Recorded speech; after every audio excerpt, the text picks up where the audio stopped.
the soccer-specific stadium for the New York City Football Club. We've got the guy who knows more about this than anyone, the supporters' go-to guy for the information. A friendly match at Inter Miami, it's true, and we'll have that and much more on NYCFC Views. Turn up your volume. Because you're about to listen to The Sick Podcast. NYCFC Views. Collins approaches the shot, and New York City wins the first MLS Cup on their first try, and they're going crazy. Tiene tiro y gol! Gol! New York City es el campeón de Major League Soccer. The sickest New York City FC podcast. It's gonna be sick. I'm Glenn Crooks. There's Roberto Abramowitz. We're your New York City FC radio commentators here on NYCFC Views. Roberto, we're going to get into it more in the Kicking It Around segment, but we were together last night with many others. It was good to see your son Eddie there. I had Maddie Lawrence as my date, and but to watch this movie, Next Goal Wins, the Thomas Rogan American Samoa story. It was pretty cool. Pretty cool. It was a fun night. It was, it's something to take very lightheartedly, and that's the way the movie was presented, and it was fun. I enjoyed myself. It was good. I would definitely say, you need 90 minutes to go and have a little enjoyment. Go right ahead. Now you got to interview Thomas, right? This week. Yeah. And you got to ask him how he thought he was portrayed, because it didn't seem very positive for a lot of the movie, mind you. No, I'm anxious to talk to Thomas now. It's tomorrow, which we're recording this on Thursday. It'll be tomorrow, Friday morning, and then it'll air next week.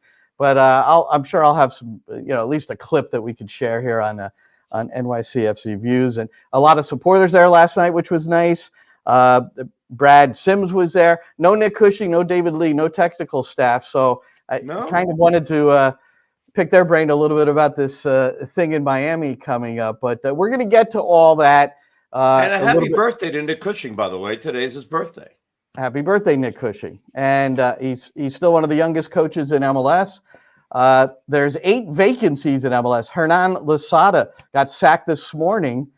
And so we'll cover that a little bit too. But there's 8 vacancies, and we've heard Domi Torrent's name thrown out there too. Again.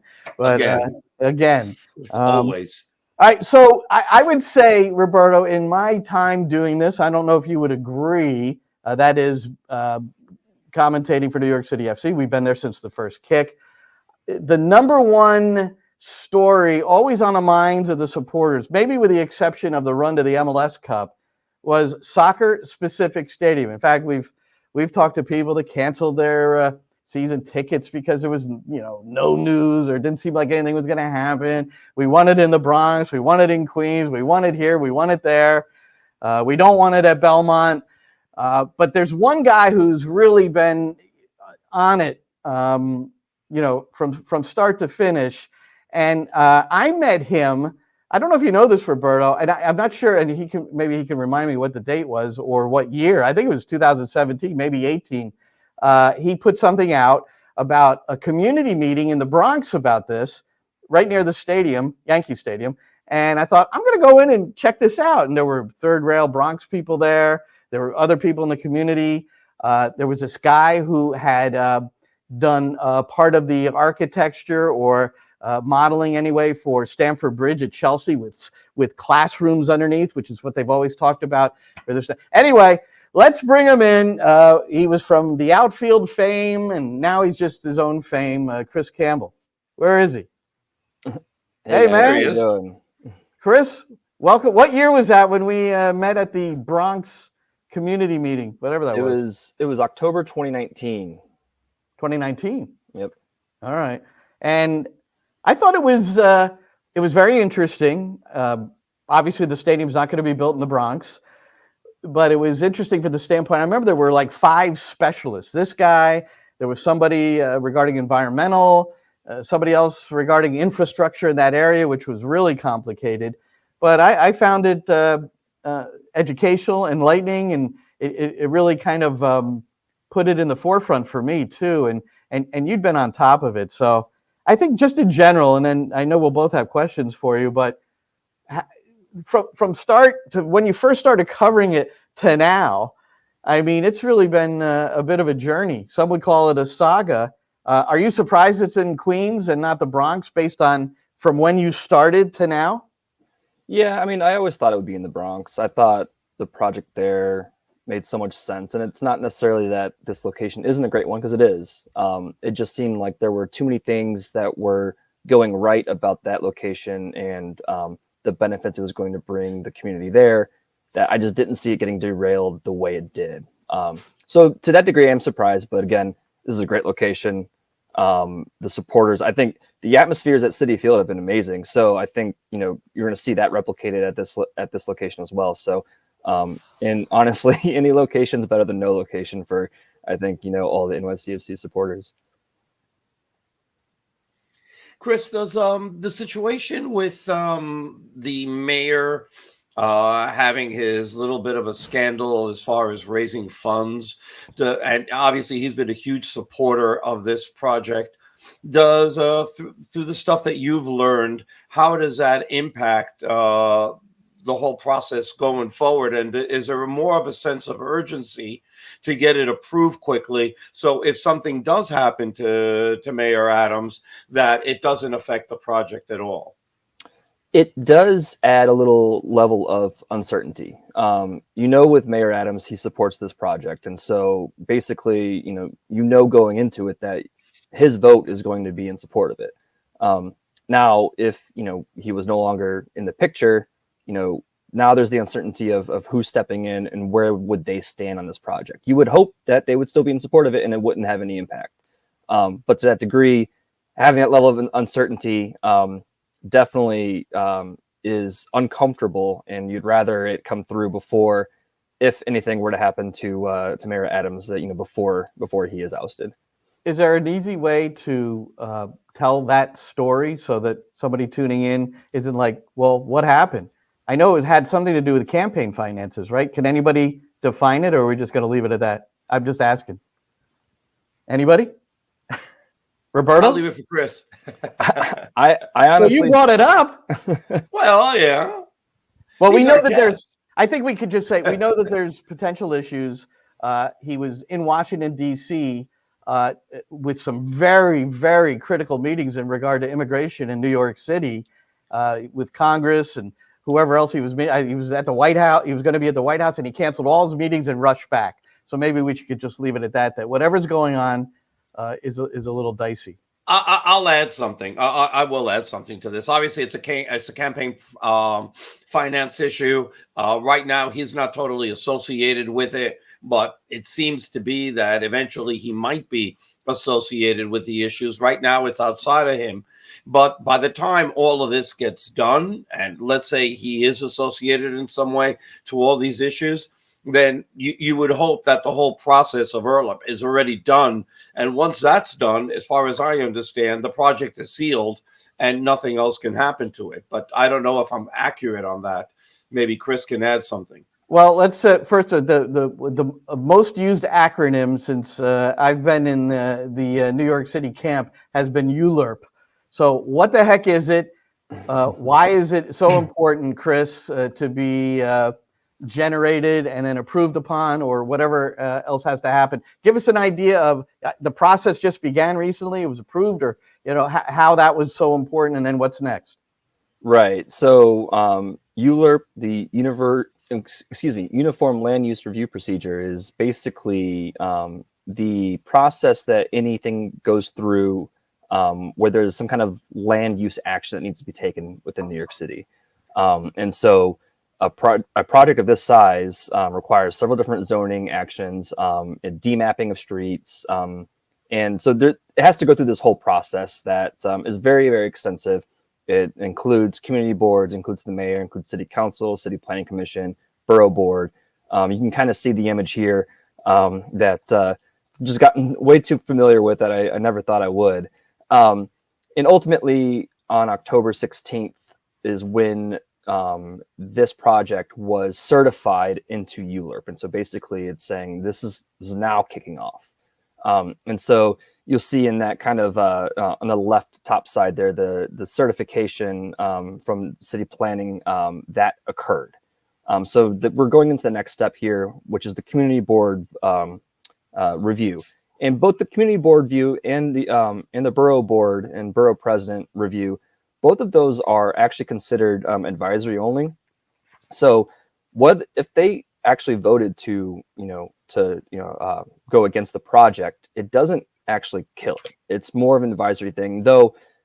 City planning and city council are more likely to go as the local community votes, and so that's something to know. But the community board review has begun, and actually those dates, they're actually having some committee meetings on November 15th. So we're less than a week away from the first committee meeting that the Queens Community Board 7 will have there. And then ultimately they're going to be voting on it on December 4th. Once that ends, then it goes to the next process, the borough president, borough board, then city planning, etc. So you can kind of see that the time frames there within this chart. Once the community board vote is over, the borough president has 30 days and city planning has 60 days, then city council has 50 days and mayor has 5 days. And it might not take all that much time, but that's the maximum length of time that each step can take. Yeah. So Roberto, I know you want to go next. I just have to follow this up at this point. And maybe if this is too early and I'm a bad boy, Roberto, you just tell me. But in layman's terms, when can the first shovel hit the deck of the ground to get this thing going? I mean, the mayor has come up already a couple of times. One, that there are some issues, maybe to the point where he would no longer be the mayor. So a mayor can put the kibosh on this, like a single person can do that. They could, but city council can override the mayor's veto, but with a 2/3 vote. So there is that kind of other aspect of it. And typically, city council tends to follow the local city council member where the project is in their jurisdiction, which in this case is Francisco Moya, who, as well, maybe not everybody knows, but he's the champion of this project as well. So you would imagine that city council, if there was a mayor veto, could overcome that. Chris, let me ask you this. Going through all of it and everything, I'm not going to say that it's going to be rubber stamped or anything, but everything that we've heard so far has been positive, and that New York City should be able to get through this whole procedure. But are there any pitfalls that you see going forward that we should be concerned about, or is everything right now looking very good to get approved? Well, I think everything's looking really good to get approved. I think the main potential pitfall is the uncertainty with Mayor Adams, and there will be some other hiccups along the way. As this gets into public hearings, there's going to be a lot of people that have opinions, and some of those opinions will be against. It doesn't necessarily mean that it will impact the viability of the project going forward. But it might get a little bit ugly, especially when we're considering the size of a project like this, and we're talking about a stadium that, according to the term sheet that was provided, would include no property taxes or pilot payments, and including a stadium that might be, it looks like there's an agreement in place to have Etihad Airways be the naming sponsor. So, those things people are going to have strong opinions about, and they're going to voice them. I don't think that those could derail it, but, it could get a little uncomfortable at least. Chris Campbell, our guest here, he is the guru of soccer-specific stadium information for New York City Football Club. You can follow him at Soup in NYC 27. For you, Chris, this has had some special meaning too. I mean, you've moved out of the area, but you were a season ticket holder. You were, a massive supporter of the team. What do you think of now that it's going to be in Queens? What do you think of the renderings? We're going to roll through them a little bit, but when you look at it, does that, just as a supporter and as somebody that's been, dying for this thing to come into existence, what'd you think? I mean, I think it's pretty exciting. I mean, it seems that, well, again, I think it could have been any rendering and we'd all be excited about it, because not having a home has been just such a pain. But I mean, look at some of the design features that are a part of this. It's really, really exciting, and I love how with this being built into a new neighborhood, how they've kind of designed certain aspects of it to fit there.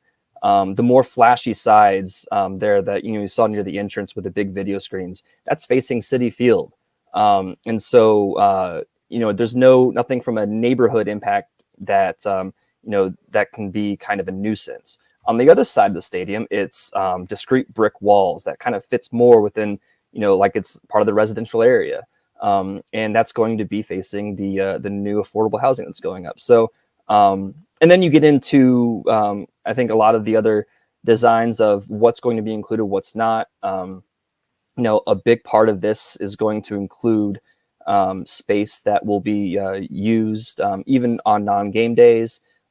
There's an open air beer garden that's planned. Kind of hoping that that's also available on non-game days, or maybe for hosting away day watch parties. That would be really cool. But I mean, I think there's a lot to be excited about in terms of a design standpoint that comes out, and I think I would imagine the club will be in more discussions with both local community members as well as supporters in terms of how can we refine some of these details so it really fits best with everybody. Well, what does everybody think? And Roberto, I'm going to kick this to you. What does everybody think about a big old casino being right next door also? And then we've got these parking considerations too. So Roberto, why don't you give us a little bit of a shot here?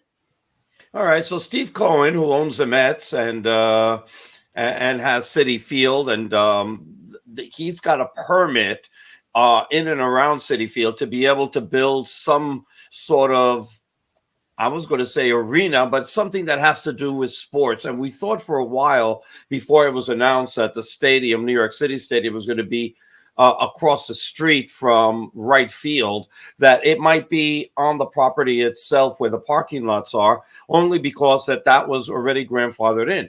But as it turns out, Steve Cohen, who's not exactly a proponent of the New York City Stadium, and he's using the ability of 2,000, I believe, parking spaces that he has for Citi Field that would be used for New York City, and he's using that as a bargaining chip to get his own casino built.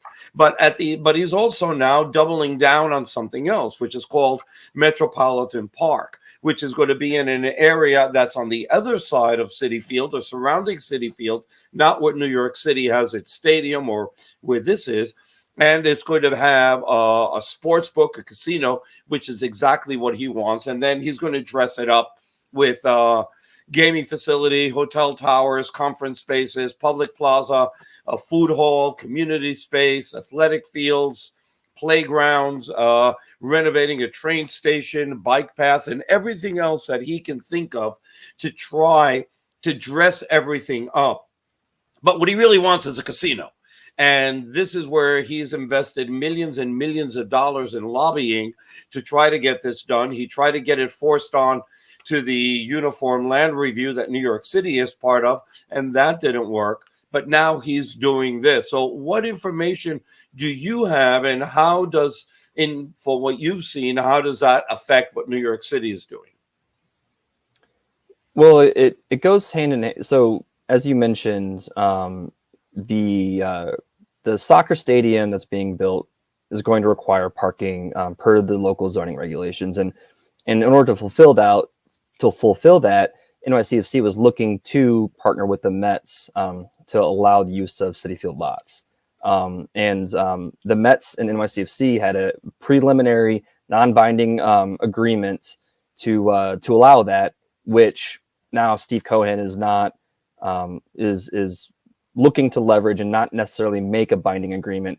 so he can try to get this casino plan put in place. Now, there's a lot of different factors that go into it. I don't know a whole ton of specifics around a lot of the potential casino development, but I do know that there are multiple casino proposals in place in Queens, and I think in the Bronx, in Manhattan, and there's only, I think, one or maybe two licenses that are going to be given. So, Right. Whether or not Cohen's plans themselves are good, there might be better ones elsewhere. It might not even go through from that standpoint. But I think what you see in the release plans, I think those came out yesterday or 2 days ago. Yes. There are, it's kind of exciting to see all that stuff nearby and see some, new restaurants and bars that would be there. The whole complex would be kind of crazy on a game day to, visit some of those other places that would be put up there. And this was kind of considered in some of the environmental impact statements that were put together for this soccer stadium development. They had to consider some potential development, and one of those was a mixed-use development, including a resort and gaming facility, hotel space, convention center, etc. That referencing this planned development that Cohen wants. Yeah. Well, it would be the only thing missing is like water slides and roller coasters. I don't know if they have some space for that, but well, that's The American Dream in Jersey has that. Yeah, come to Jersey for that. And then go to a Jet game at Jet Life Stadium, if you will. All right. So, well, Chris and Roberto, and really succinctly put to give a description as to where all this lies. So, Chris, as we close this, I'm going to put this to you. What's your best guesstimate based on your research, your studying, where you think this might end up politically, when it can be finalized and we could start digging? Francisco Moya told me in an interview not that long ago that he thinks it might be up by 2026. I don't know if you're that optimistic, but what's your forecast? My forecast is going to be based on the documents that I've gone through, and it says construction starting March 2024, and it's finished basically December 2026, operational for the first home game of 2027, which it sounds like it wouldn't need to be a delayed home game either. It can week 1. Wow, that doesn't often happen. The timing that No, it doesn't. So let me just finish with this then. Is there anything we missed? Is there anything that we should have asked you, or information that you have that you need to share that we might have skipped over? I don't think so. Actually, one thing I will bring up is I think because of the uncertainty around parking with this, I've been very interested in some of the solutions that the club has in terms of basically they're looking to incentivize fans to travel there, not by driving themselves. And I think it's really, really interesting, some of the stuff that they are looking into. They are holding discussions with companies like Uber and Lyft to build in incentives for people to take a ride share as opposed to driving and parking. They're looking to build incentives, one, to do a marketing campaign to encourage individuals to take transit, such as the subway, and are even considering building in transit fare options into the team's ticketing process. That's not something that you see. And actually, I do believe the Euros in Germany is doing something kind of similar in terms of if you have a match day ticket, you have free access to the trains. I believe I read an article about that. So somewhat similar. It's kind of really innovative thinking to help try to alleviate some of the potential parking problems, and I think it's really really kind of genius. But so those kind of details, and you can see a lot more renderings and some of the details in terms of a stadium layout in the latest article we had for the outfield, where the home visiting locker rooms are going to be, and some of those details. It's exciting to see some of that, and I'm sure we'll see more of it as this moves forward. All right, that's at the outfield and out soup in what is it? Soup in? Sorry about that. NYC27 for Chris Campbell to keep posing. Well, Chris, thanks so much. Really appreciate it. And maybe a little further down the line, we have you back back up with us to give us an update as to what's going on. All right. Well, thanks for having me, guys. All right, man. Thank you for coming here. Yep. I was going to ask Chris, what does he really do for a living? But we didn't get to that. So it's not important. Nobody cares, Chris. We just care about the stadium. So, I mean, what's your thoughts, Glenn, as far as, what's your thoughts about it as he explains everything to us? Well, when he says day one, match day 1, 2027, the part that, I think about immediately is, I don't know a stadium project. I haven't studied every stadium project, no matter what the sport, where there's not delays along the way. So if that's the best case scenario, I hope that works out. But that is something that struck me. And then the last thing he said, which I hadn't heard that, and that is innovative, to build in some transit perks into your season tickets or tickets that you purchase. So I like that idea. And it's also preparing them for the fact that they might not have as many parking spaces. So. Well, the thing is that they need the parking spaces. It's part of the process. And what the team has done, based on what I've read, is that they have had an alternative situation by going to like all the garages that are somewhere within an X, I don't know if it's a mile radius of the stadium or 2 mile radius of the stadium, and making, and trying to figure out if they can make deals with them. And they've put that into their proposal, saying we meet the requirement of 2,000 spaces. I think it was 2,000, right? 2,000 or 4,000. I forget what it was. But we meet that requirement by having these garages available and having ways of getting people to and back, to and from these garages. So the team has been able to back themselves up with that. Yeah. To be able to help themselves in case, the Mets go totally rogue or Steve Cohen goes totally rogue and says, hey, I'm not giving you a parking space across the street. The other thing, listening to all this, and this is what's incredible about the lack of, the first word is togetherness, but there's a better word than that, in that you've got New York City doing all these things, including the classrooms and the retail and all the different things around in the park area. And then you've got Steve Cohen talking about doing a lot of the similar things, but additional components too. Imagine if they worked in compliance with each other. Imagine if they worked together on this, what kind of thing could really emerge from this? So it's just unfortunate that you have right in the same area two groups that have, a lot of good things in mind for the community, and they're doing it on separate fronts. Well, what's happening is because Cohen was very, very late to try to add himself to the process of the New York City Stadium, and he tried to push it through, but he couldn't. That's why this whole new proposal has come out, right? To be able to. So he couldn't be on one, so he's doing his own. And it's not necessarily competing, which is good. But we don't know if that affects anything or not. The thing is that based on what I've read, there's an area in and around the Nassau Coliseum, the former home of the New York Islanders and the New York Nets in the Julius Erving days. New York Arrows, for those of you who might remember them, they have a bid. Steve Jungle. Go ahead. Exactly.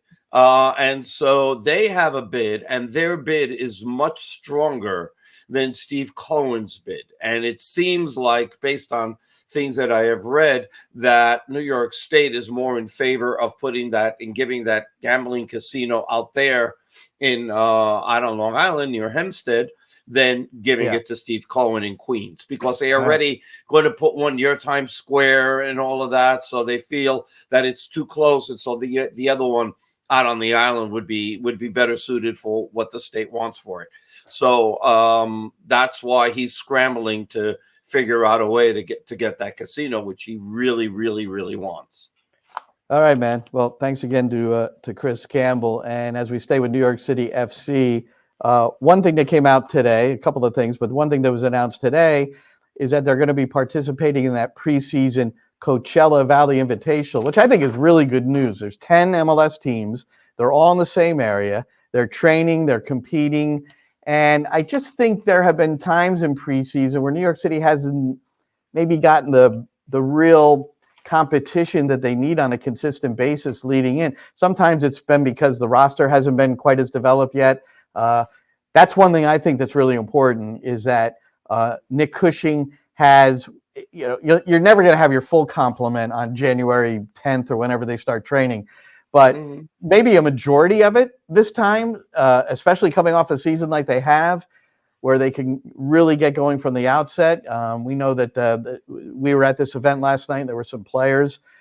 This Next Goal Wins, the documentary that was, or the film, I should say, based on a documentary with Thomas Rongen, was premiering at AMC Lincoln Center. But the player like Monsef Bakrar, he's looking for, number one, to have a rest. He said, I haven't been home in a long time because the transfer, he comes right in.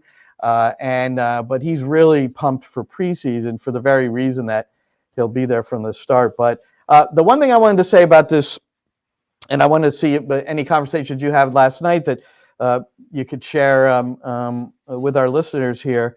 But I spoke to Pete Keaton Parks, and he's the one that told me last Thursday night at 9:15 p.m., the team got a text saying that you're going to Inter Miami to play a friendly against Messi and celebrate Ballon d'Or. And the point that Keaton made was pretty interesting, I thought, because that's coming up tomorrow night, Friday. And so less than a week to prepare. In fact, really only 5 days. But what Keaton said, I think, is really, really important to consider. They were in an off-season training program, meaning they were in the gym a lot. So you're lifting a lot more in the off-season than you are in season. You're doing a lot of strength exercises as opposed to the combination of strength and agility and things. And so they heard about this game and boom, they had to switch out of that into like a regular training cycle to get ready for a game, which I think to me is slightly distressing. And the reason is, the biggest thing about this game, I don't care that much about this game. Look, Messi, he's going to be celebrated. Should he have even won the Ballon d'Or? Was he the best player in the world? You could go through a lot of different things here. But if anybody, and I mean anybody on either side, but I'm going to say for New York City in particular, if anybody gets injured in this game, it's going to be disastrous, absolutely disastrous. And the fact that they haven't injured. Pardon? People can get injured in training. People can get injured lifting weights. There's a lot of ways that you're going to be able to get injured. I want to support it by saying they haven't been training in a manner that you would to prepare for a game. They were in their first of all, training. it's an exhibition, not a competition. Yes, they are keeping score, but it's an exhibition game. Okay, and there's going to be massive rotations. I asked Justin Hack. I got a chance to speak to Justin Hack for a while, and he said that they're going to be bringing along a lot of the and New York City FC 2 players, and they're probably going to get a chance to play because he doesn't know if anybody's actually 90 minutes fit. So it's not going to be a game, I don't believe, where you're only going to have 5 lineup changes in three windows plus halftime. I think it's going to be a hell of a lot more than that, and we're going to get a chance to see a lot of the kids get a chance to play, the Maximo Carrizos of the world and others. So the McFarlands, and I think it's going to be more of that. Don't put anything into the game more than it's a celebration of Messi. It's an exhibition game. Score doesn't matter. Nothing else really matters. Yes, you want to get out of there safe and healthy, but it is just that. And it's going to be broadcast on Apple TV. We wanted to do the game as well, but for reasons that I'm not entirely sure of, and maybe you're more sure of than I am, we're not doing the game on radio, so we'll be home watching the game. And it doesn't interfere, with MLS playoffs because there's no game scheduled at that time. That's good. There's something that came out that you mentioned before with this Coachella tournament, which is important. That, if you start reading through some of the tea leaves, did you see the dates? February 4th through the 17th. Which means that MLS season isn't starting before February 25th, in and around there, February 23rd, 24th, 25th, Right. most likely. Which was the same. That's the same weekend as it started this year. As it started, because they were thinking that maybe it would be, actually pushed forward because you have Copa America and things like that. And you would think that, there's going to be a big break during the summer because of that. So, but looking at those dates, it seems like it's going to start pretty much the same way that it started last year, which if it's the same sort of thing, then, it's going to be mostly Saturdays. And last year it was 6 Wednesdays. So, yeah, you would think they'll stick with the same thing. Although I would hope that they at least reviewed the playing so many games at the same time on the same day. Oh, God, yes. What terrible. impact I'm not what happy impact with that that had. Yeah, so a lot of people didn't like that from people who like to watch MLS and like to watch more than just their team. And that's what this whole Apple thing was. It's like, well, you could see it across the world. You can watch any, and you can always watch it back. Some people just want to watch games live. They don't want to watch them after they know the score. And that's me. So there's some of that. If I've got to review a game for work, that's something. But I mean, yeah. I don't want to watch even an exciting game like the Sporting KC game or something like that, where there's going to be lots of goals, but I mean, what's going to happen. It takes all the fun out of it. Yeah, you end up watching the 7 to 9 minutes of highlights. Honestly, that's probably what I end up doing more so than it. So Keaton Parks also. I asked him, "What about Messi?" He goes, his prediction was Messi starts, plays 20 minutes, and then waves goodbye. So my question to you, Roberto, is that does everybody leave at halftime that's going to a dry pink stadium? There's going to be the last time Messi went out in a game like that was during the regular season, and he got hurt. And I'm not going to say the entire stadium left, but there are quite a few people that headed for the exits after the 35th minute when he got injured, which is sad, really.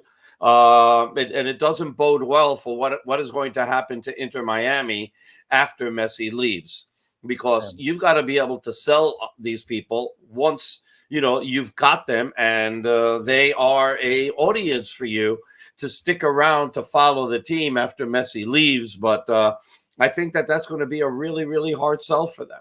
And I don't know how many New York City supporters are going down. I know some are. At least 20 have purchased tickets, according to one of the supporters I met last night, who also said Miami did not accommodate any seating for the New York City supporters group. I think that should be noted. Okay. Well, I didn't ask any of that. What I did see was that ticket prices are coming down. So they were over $100 last week. And yesterday, when we looked it up, it was $85, including all fees on Ticketmaster. And they might be going down since, so who knows? Will they get a good crowd? Of course they will. Yeah. But are they going to sell it out? Who knows? It's going to be close to a sellout. I would think that they'll sell 90% of the tickets. So, Roberto, you'll like this. I was at a social event recently, and I met this guy, and he knew I was involved in soccer. So he starts showing me things on his phone that were created by AI, artificial intelligence. And it was some pretty crazy stuff. So I wrote down, it's Bing Image Generator. That's what it is. It's like text to image.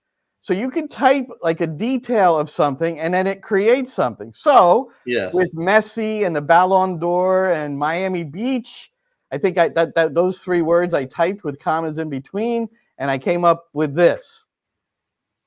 If we could show Lionel Messi. There he is. That is an AI construction. The Ballon d'Or. I didn't realize that until you just told me. That is crazy. And I saw the photo. I just thought he actually did that. Oh my God. No, that is like, nuts. So you can. I'm having so much fun with it. I'm sure it's one of these things where it'll get old eventually. Did I send any others? I can't. Is that the only one I sent, guys?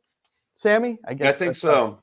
Yeah, because there were a couple of others, and I think I forgot to send them. But I'll have more fun with it as time goes on, and we'll put some AI things up there. Micha Ilinic, spoke to him last night. He's going to Turkey next week to play with the Slovenia U20s, and he's talking about the U21 Euros, which aren't until 2025. So they're preparing that. He said something really, which I thought was insightful. I like it. Well, we've both talked to him. We like him because he's very he's only 20, but he's very forward. He's Engaging. He's fun. He's honest. Yeah, he's fun. And Yeah. he didn't say what we need at New York City, but he said, man, if we had somebody who could defend like Tavon and attack like me, we would have the perfect right back. I said, you're right. But I told him this, and Tavon, if you're listening, this is a challenge. I told him this. I said, look, you're a better attacker than Tavon, and he's a better defender. But I think, and this is the coach in me speaking, I think it's easier to teach a young man or a young woman how to defend and all the different intricacies of defending than necessarily it is to attack, because attacking is, that some of that's just something that's really, and funny that's what the team thought about Burke Risa, right? That they thought that he had some deficiencies in defending, that he hadn't been taught properly, and that they felt that they were going to be able to get him up to speed, with practice. And so it's going to be interesting to see, how much they work with him on individual techniques to be able to teach him, for him to be able to, obviously stay in the starting lineup come next season. So preseason is going to be very interesting, and I'm sure that they've been doing work with that all throughout, the MLS postseason while the team has been training, although they haven't been, playing. And then the team had another announcement this week, and pretty happy to hear about it, and that is Gabe Siegel is back from his loan in Tel Aviv. So this was the press release. I had some communication with Gabe, and it was before actually the loan was terminated. He said, unfortunately, I think given what's going on, the loan is done. So it's not going to be regenerated. He said he was able to get out of the country quickly after everything started going down. So he's actually been back in New York for several weeks. I assume he's been training with the team. And yes, so he has. He told me that he has. I got a chance to speak to him as well. So the one thing he did tell me was that he was in his apartment in Tel Aviv, and that all of a sudden he started to hear sirens going off everywhere, and that he looked out his window and he saw missiles coming in, and the Iron Dome, which is basically missiles that Israel fires up to stop these other, these Hamas missiles from coming in and, blowing them up in the sky. And he says it was just like amazing to watch all of this happen. He was watching it out of his window, and he said that the club was fantastic in, making sure he got out of town very, very quickly. And within a day, he was out of there and on his way back to New York. And that league has been the Israeli league has been shut down anyway. Yes. Ex New York City FC technical staff news. Unfortunate, Christian Latanzio got the sack at Charlotte FC this week. Miles Joseph did not get the head coaching job at Portland, but he's going to be an assistant under Phil Neville, along with Jason Kreis. That hasn't been officially announced, but I've confirmed that Kreis is going to be on staff. So it's interesting that Kreis and Miles Joseph will be back together again. They started at New York City FC in MLS with the inaugural year, and they went to Orlando City together. Then there was a separation, and now they're back together again. So that's nice for them. They like. So I was having a discussion online with John Rojas, our good friend, about. So I had said that was the 12th coach fired so far this season, and he started to tell me, well, it's not really in season, but I argue that because of the way the team played during the season, that's the reason why he got fired. It doesn't have to be in season to be a firing within the season, if you understand what I'm trying to say. So I'm saying that yes, 12 firings in 2023 so far, and in MLS, which is a record. And the only in the Eastern Conference, if you're looking at non-playoff teams, Nick Cushing is the only one who survived of the non-playoff teams. And in the Western Conference, there are two: Greg Vanny at LA, and at Austin, Josh Wolf. Josh Wolf was re-upped as well.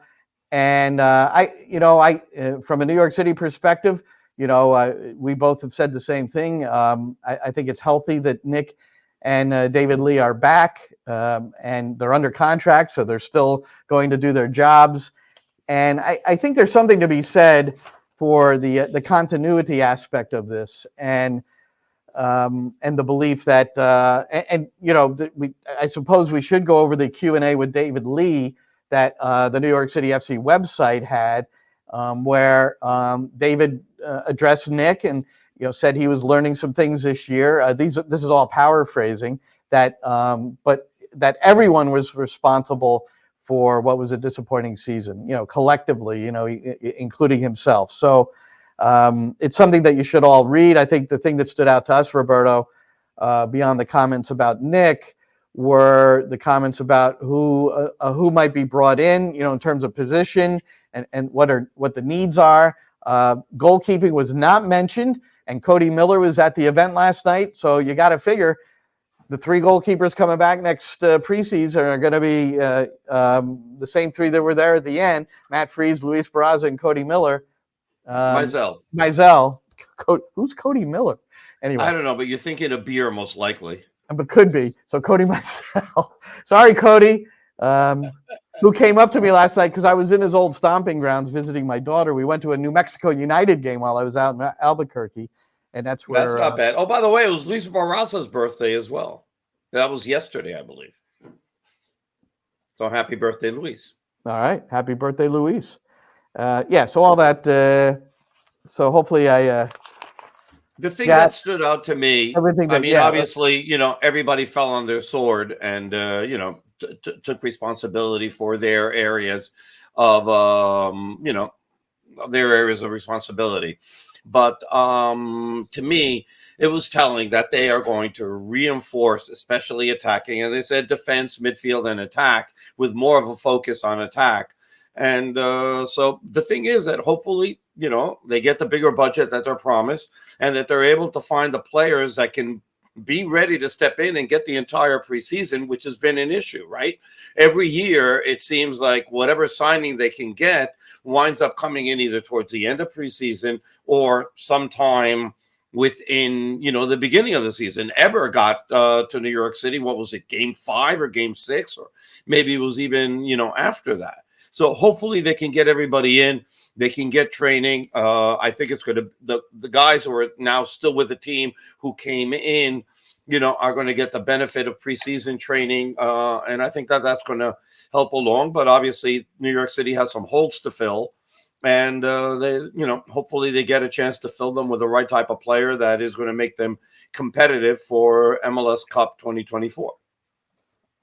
Yep. So that's again, that's on the website, David Lee's Q&A. Well, we've gotten into this, but we got to do Kicking It Around. There's a couple of things here, Roberto, so let's do it.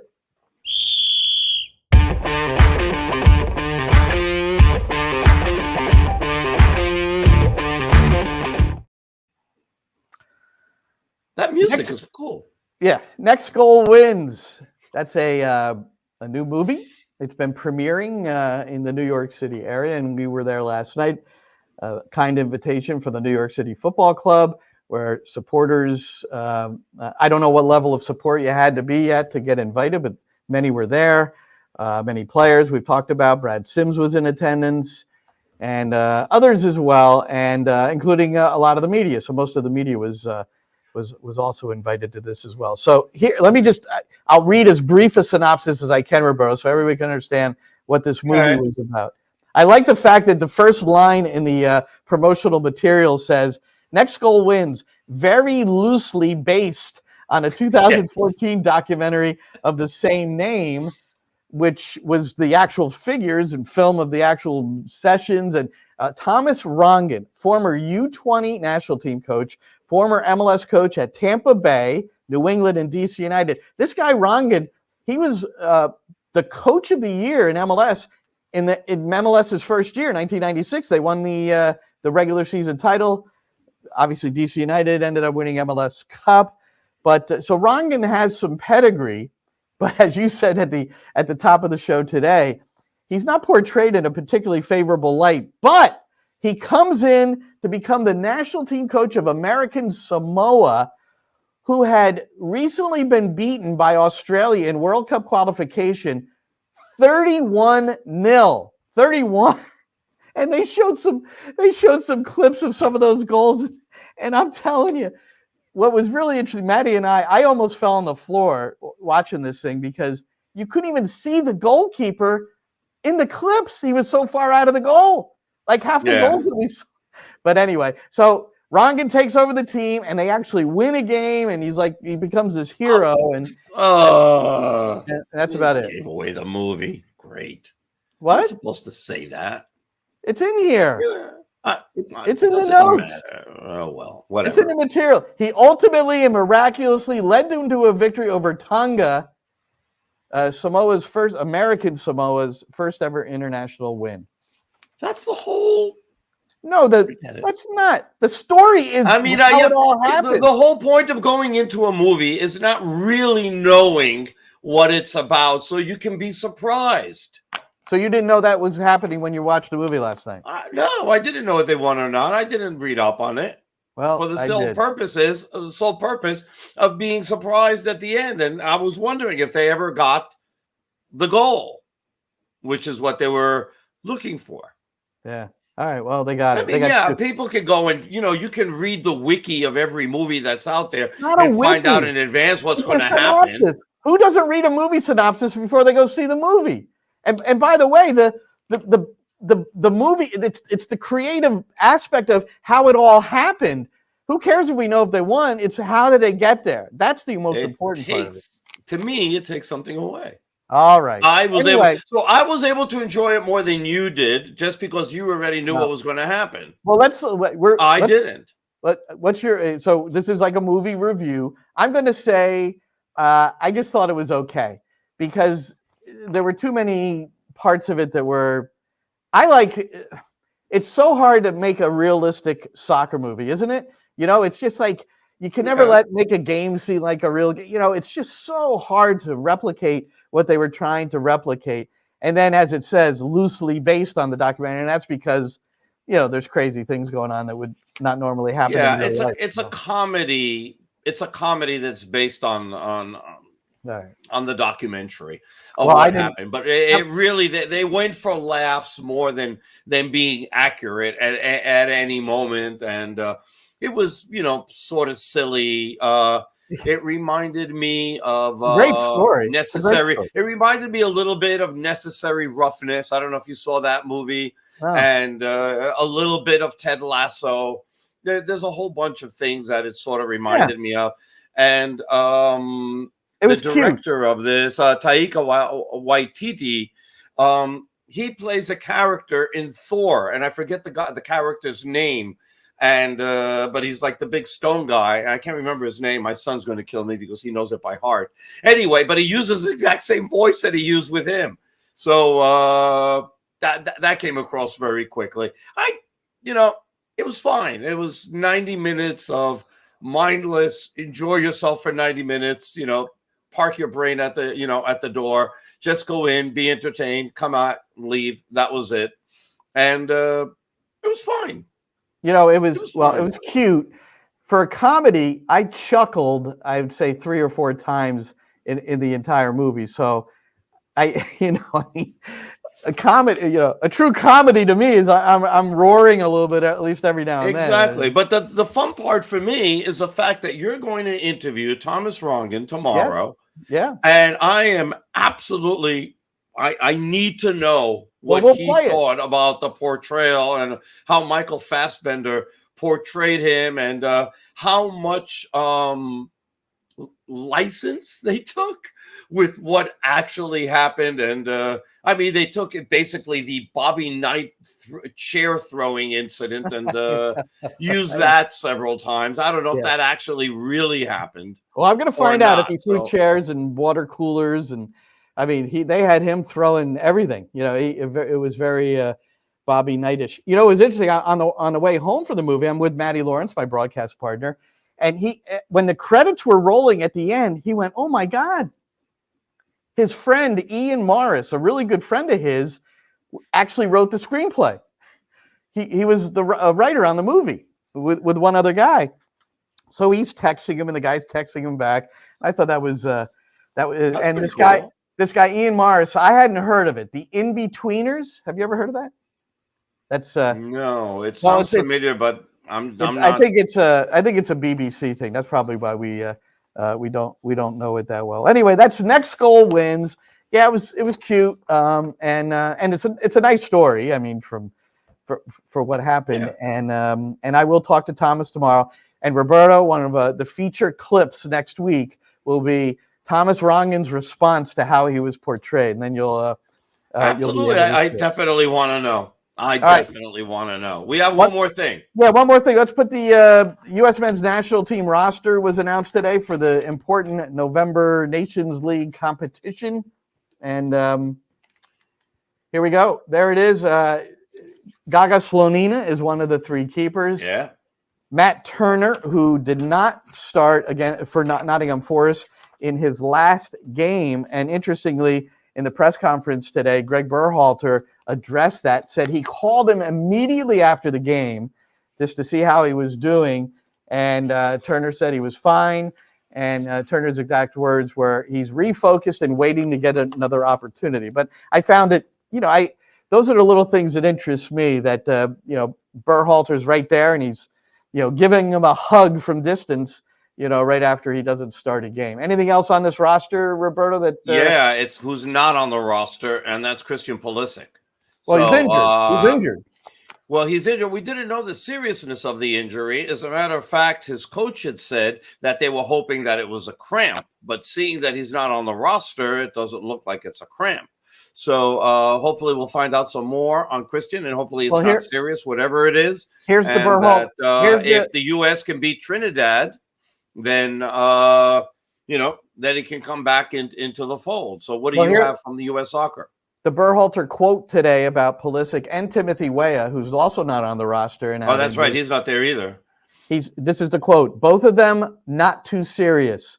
Both on track to get back to play soon, but there's too short of a deadline to bring them in for this. So, Berhalter's not one to, fudge on the injuries or tell a tall tale. So I think, and it's interesting too, he said, this time of year, injuries are a little bit more frequent because the pitches are starting to get heavy.